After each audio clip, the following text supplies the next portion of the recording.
room where the finance minister, Ken Ofori-Atta himself, led the government team. You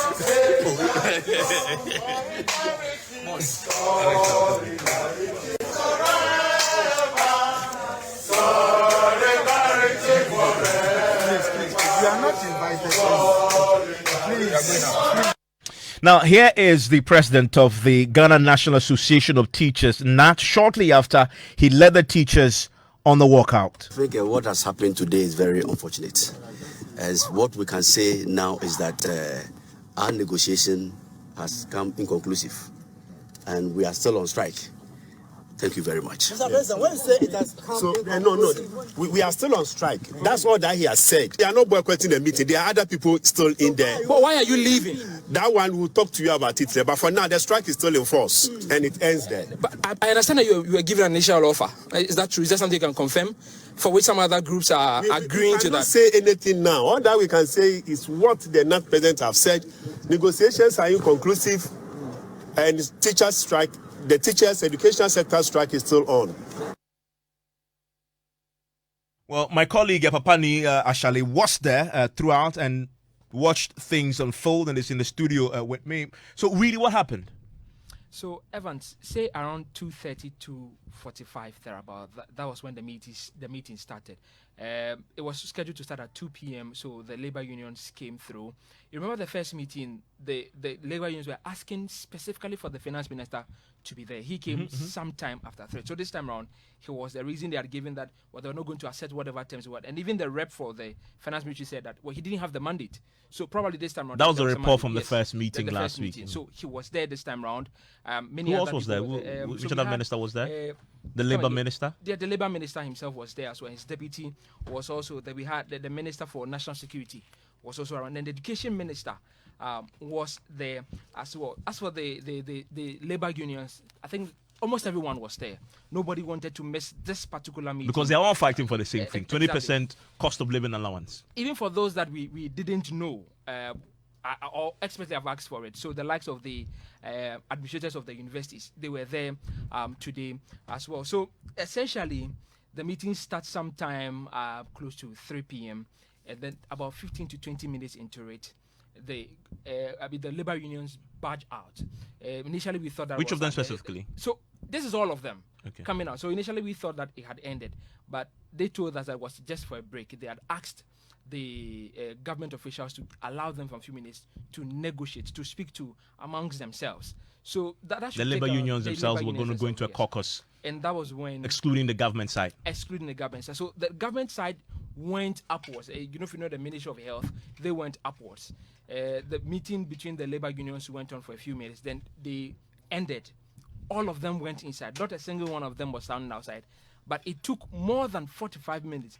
By my count, it took about 1 hour, 10 minutes before anybody from the delegation of representing government came down. That was the Fair Wages Salaries Commission representative that came down to talk to them. Now, that particular engagement that he had, the private one he had with them single-handedly with the rest of the labor unions, ended somewhere in a bit of confusion. You could hear people saying that, well, don't break our front. Specifically, I heard him call Dr. Youngson, who represented the Ghana Medical Association, says, don't break our front. This were from some other labor unions also present. Don't break our front. We are here for just COLA and nothing else. So now the Fair Wages and Salaries Commission gentleman leaves, takes another 10 minutes before you see the sort of drama that we are seeing now. So what happens? We see CCT, we see NAGRAT and GNAT. All teacher unions. They are already on strike. Yes, they already declared their strike. Walk out this time around. So when they walk out, initially it was a matter of, okay, we are just further discussing, but we're not coming. Then we saw that their vehicles were being prepared and they were about to leave. I see. But by this time, the rest of the representatives of organized labor were still in this meeting. Yes, they were. Where from the Clocksack angle? Why did they also step out with the teachers? But they are not on strike. Yes, they are not on strike. But it's not exactly clear as well why they also left. Because the reasons we've gotten so far is two major ones. So the teacher unions leaving chiefly because of their demands for them to call off their strike, which they are not willing to. And they spoke to us on why they are not going to call off their strike. They do not want to welcome us to this meeting, and we cannot begrudge them.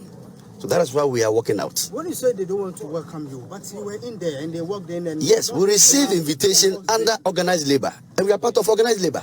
Yes. And asking us to call off our strike before negotiations begin. Exactly. So what it means is that the government side is not ready to continue negotiations unless the teacher unions call off strike. They've held all organized labor hostage.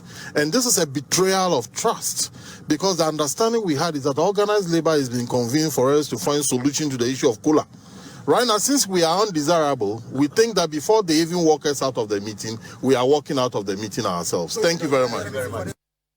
Okay, but so that is, you had the last voice you heard there is Angel Carbon, obviously with the NAGRAT. So that's their view there, that there's been a betrayal of trust, and that they had to walk out before they are asked to leave the room. So clearly something went wrong in terms of the front of organized labor, so to speak. But not every rep in that room came out unhappy with the outcome, because there's some you spoke to who seemed pretty pleased with the way the thing had turned out, considering the fact they're going to return for fresh round of talks. Yeah. So that would be TUC representative Michael Owusu Ansa, not Michael Owusu, John Joshua, I beg your pardon. He's the Deputy General Secretary of the TUC. Essentially, in one breath, agreeing with the action by the teacher unions, and the other also happy that at least we've met government. The government has seen how powerful we are. That we are not going to be backing down on our demands anytime. So it's one in for the teachers and the other for, okay, we've met government. Government has agreed that they're going to talk to us, but we have to call off the strike. But emphatically says that if he were in the shoes of the striking teachers, he would definitely be putting up the same stand that they are also putting up. So it's not a matter that he wants also them to call off their strike. Wouldn't support that, but again says that if he was the one, he would have. I mean, and the key thing I noticed he said in that very interesting conversation with him is that he believes that government should not be talking only to the teachers, but this is something that everybody else should be at the table to discuss. No, I know you weren't in the room. Yeah. Nothing was put on the table. And, we want the betterment of our people and want very good things for our people. So any meeting that couldn't end today, we are sure that at the next meeting, maybe something good will come out of that. One of your arms is off. That's the teachers. They have decided not to call off. Are you disappointed? No, I'm not disappointed at all. Because you see, today's meeting was for organized labor. It wasn't for teacher unions meeting. It was organized labor, and organized labor include all the teacher unions and all other sector unions.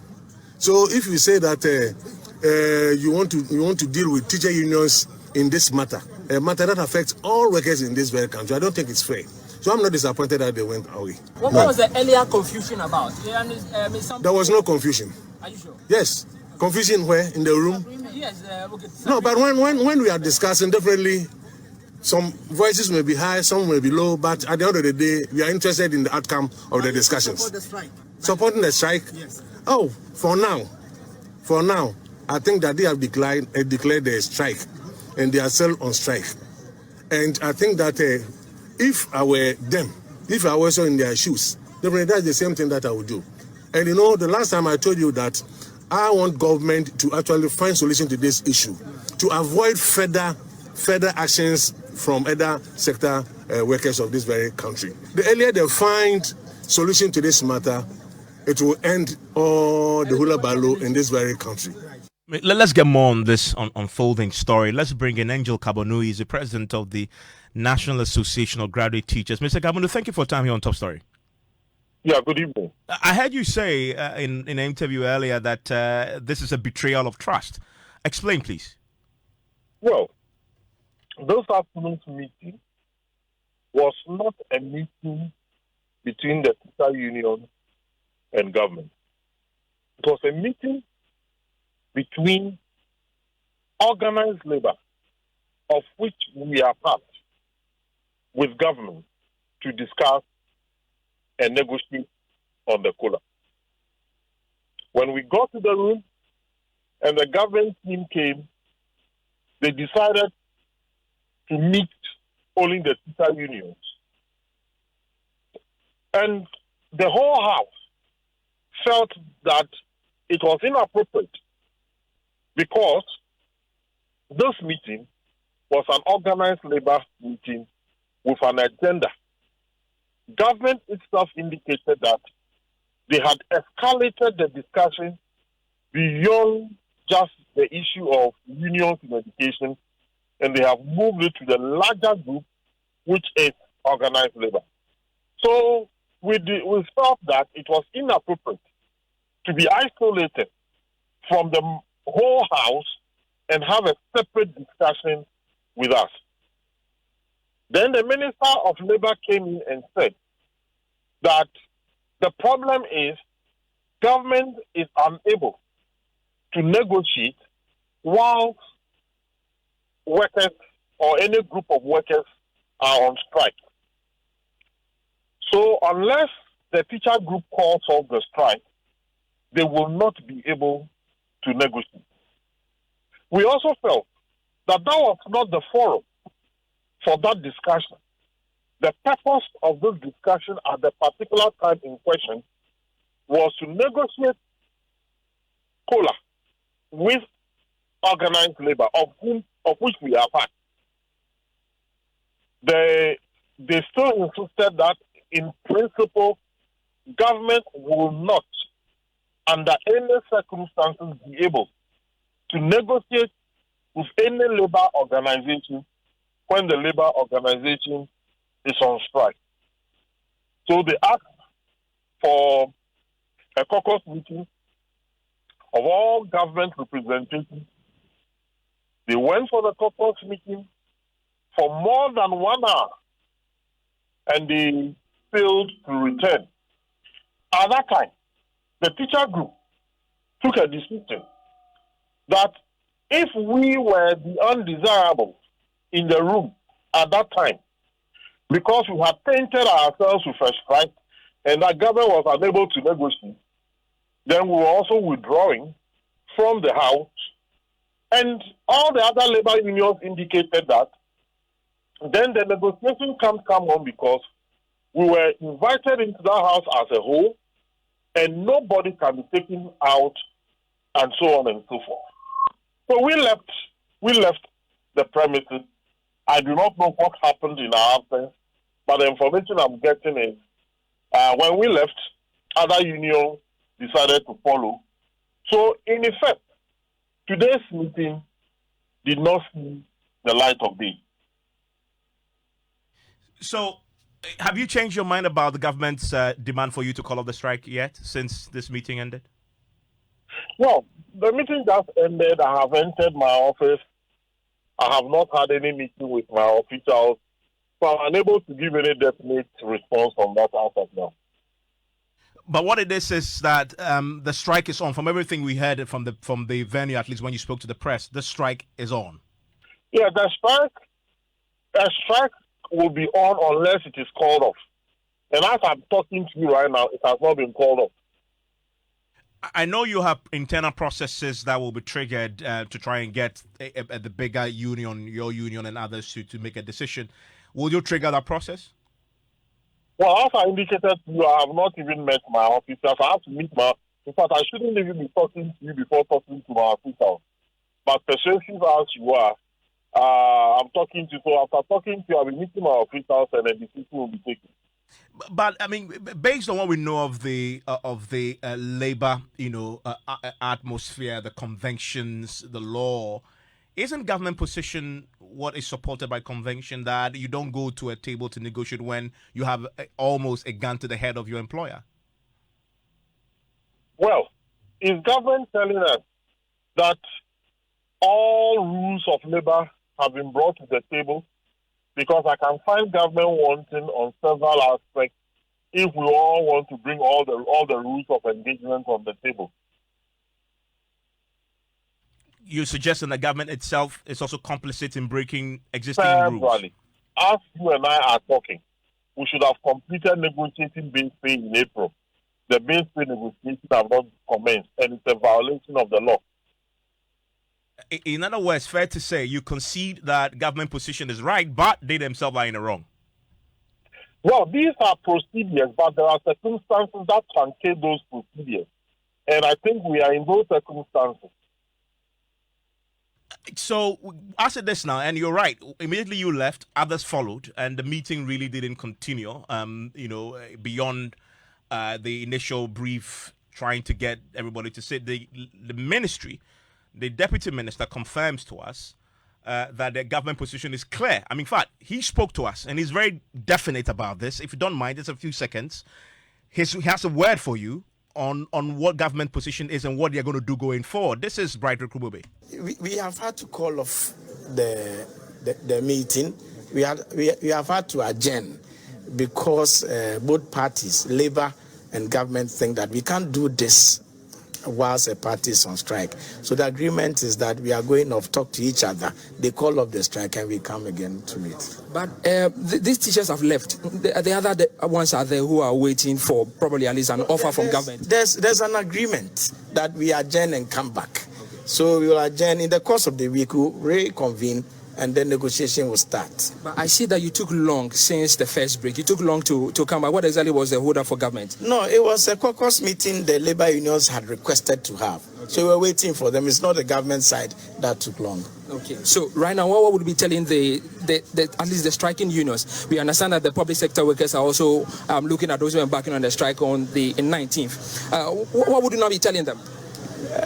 They should exercise patience like they have done. Hopefully, as they call off the strike, we will engage, and then everything will be settled. How soon are you expecting them to come back to the negotiation table? Very soon, we will have that. Mr. Kabono, so that's the deputy minister saying that, yeah, the agreement is that call off and return, and so the conversation will happen, and he's believed that this will happen very soon. Is that a fair representation of what happened? They have appealed to us to call off the strike. To appeal to me is different that from you and I have agreed that I call off. They are two different things. So there's no agreement to call off the strike? No, there's no agreement. The minister even issued a communique last Friday.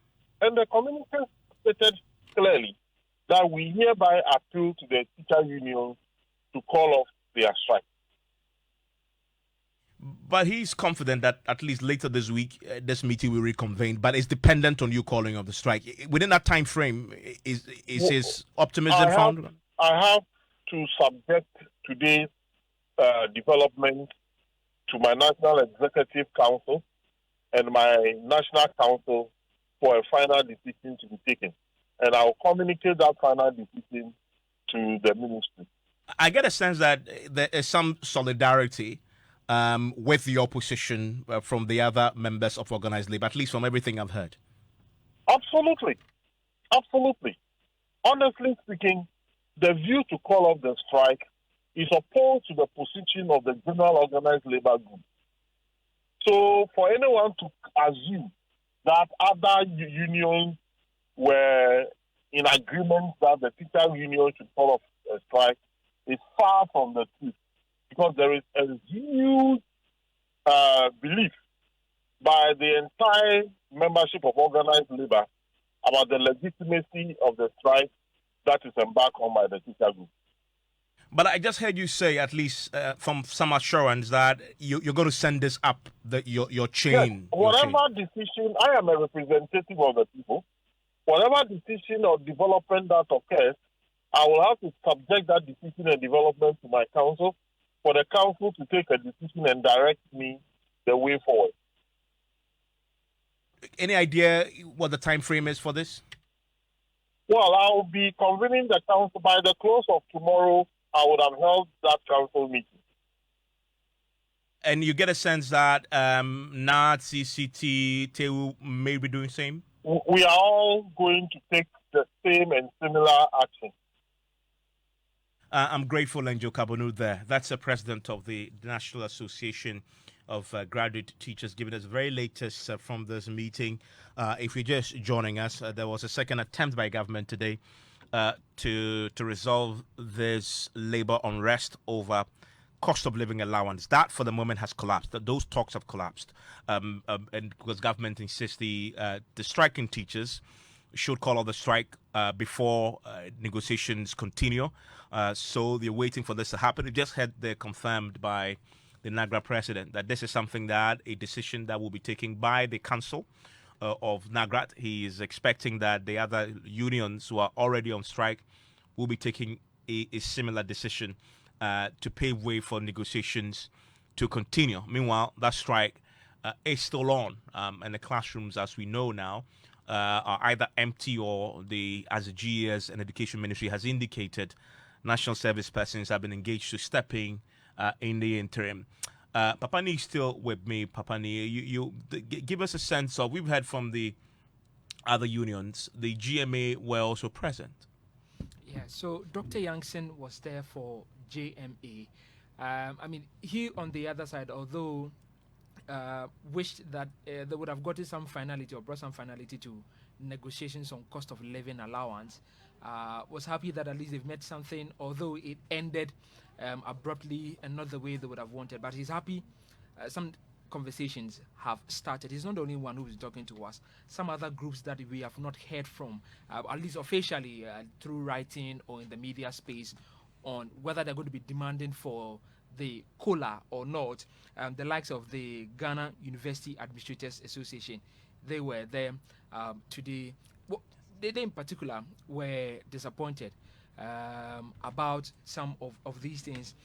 The conversations and how it ended, though. We have some more sounds for you, Dr. Youngson. The best is that we are still going to meet again, and that is the most important thing. So as and when the next meeting is called, we will all continue. The deputy minister tells me that you all agreed to adjourn today's meeting. That's why I'm saying that we've agreed to adjourn and we will continue. So as and when it's called, we all will go for the meeting.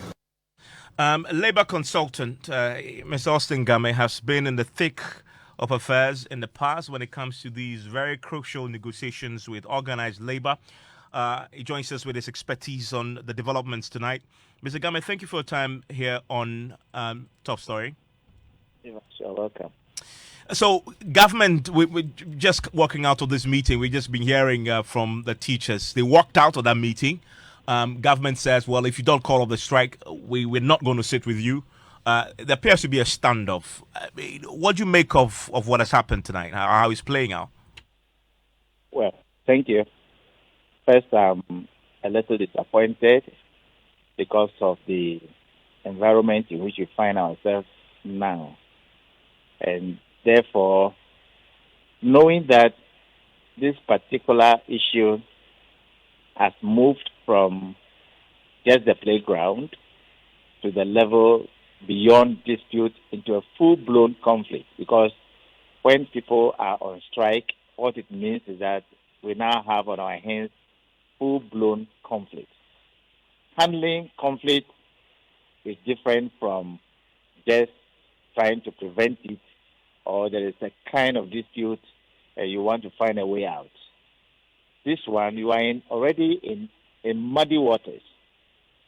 Under the law, it is true, under Section 127, 3, and 4, one need not be on strike or even intimidation or just misuse of even language during the course of negotiation. But, and I'm not supporting it because that's not my habit. You are already in these muddy waters. To get out, you need to engage and convince your colleagues that you want to offer something, but you want to be within the legal norms so that when you offer it, it will not be said to be that you have intimidated me or held my hands behind, and that's why I'm forced to give it to you. That is the approach. So would you like to even give me undertaking at this meeting that we take it that you have called off the strike so we can engage? This is our offer. Or even no offer is part of the negotiation. So I am not happy that this matter ended the way it ended, particularly when it's involving one of the essential service people whose matters ought to be resolved within 72 hours when it occurred. And we have gone beyond that. They started making, let's call it noise, since February or so. And now we are in July. So I'm not happy, but I have a lot of respect for my colleagues at the ministry and other ministers. They should maybe rally around and as quickly as possible, because this is not speaking well when you are in the midst of an IMF negotiation. So it's very sad. So it comes down to, I think you've indicated it, that, I mean, traditionally, in labor practice, it isn't a good practice for one to be on strike whilst negotiations are going on. So you can see that at least the government position is a position that is backed by tradition and practice. No, I wouldn't want to call it position, because position is one-sided. There are two people in something. They can also explain that, look, we gave you notice that we are people who ought not even go on strike. But should we go, you have 72 hours when we inform you about something to help resolve the matter. You have not done that. But I agreed to come to table. I concede that we are on strike. What is your offer? Even no offer is part of the negotiation, so that you can rally around and know what to do. Well, honestly, if I were chairing a meeting like that, it won't be a question of take it or leave it. It's about facilitating the process and getting people to have a buy into the reasoning behind what you are doing. So this is not just a question of having a meeting. This is industrial relationship. Relationship is different from just anything at all. This is not about I don't agree or you agree. Now they have walked out. They are playing the red zone now. So what do you do? Well, I'm grateful that Austin Gummy there. We watch this space. We see how this unfolds. This is happening against the backdrop of this IMF talks that is currently underway. We have the very latest on Newsnight.